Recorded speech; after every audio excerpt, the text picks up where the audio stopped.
India, in violation of all international laws and conventions, is using chemical weapons along with its latest war technology during violent cordon and search operations to suppress the Kashmiris' demand for resolution of the Kashmir dispute in line with the UN acknowledged right to self-determination.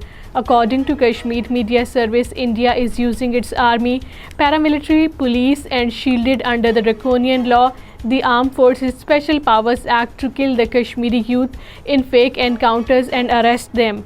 All parties Hurriyat Conference has said that the detention of Hurriyat leaders, activists and ordinary people under draconian laws is a sheer violation of human rights in occupied Kashmir. APHC spokesman in a statement in Srinagar said, under the garb of the Public Safety Act and Unlawful Activities Prevention Act, the Modi regime and its armed forces feel free to detain anyone and keep him or her in jails for years. Indian government has deployed paramilitary Central Reserve Police Force companies of Commandos Battalion for Resolute Action Cobra in the jungles of the occupied Kashmir. A couple of companies of the paramilitary Commando Battalion for Resolute Action Cobra have been deployed in the forest of Kupwara to deal with the Mujahideen, the insiders revealed. An Indian army man was killed in the violent Manipur state of India.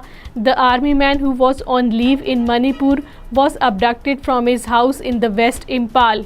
Protest demonstration was held in Jammu against the rising unemployment in the territory. The protest was organized by the youth activists of the Congress. Speaking on the occasion, Congress youth leader Uday Bhanu said that by staging the protest, the Congress wants to highlight the critical issue of unemployment that has affected millions of the youth.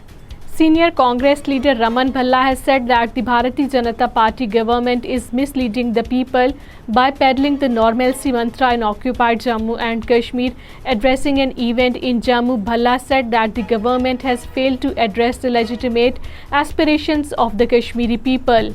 Tehreek-e-Hurriyat Jammu Kashmir convener Ghulam Mohammad Safi has said that the people of Jammu and Kashmir are engaged in a struggle for the exercise of the UN-recognized right to self-determination. Addressing a gathering of the youth in Islamabad, Safi said the UN Security Council resolutions have legitimized the Kashmiri struggle to achieve their right.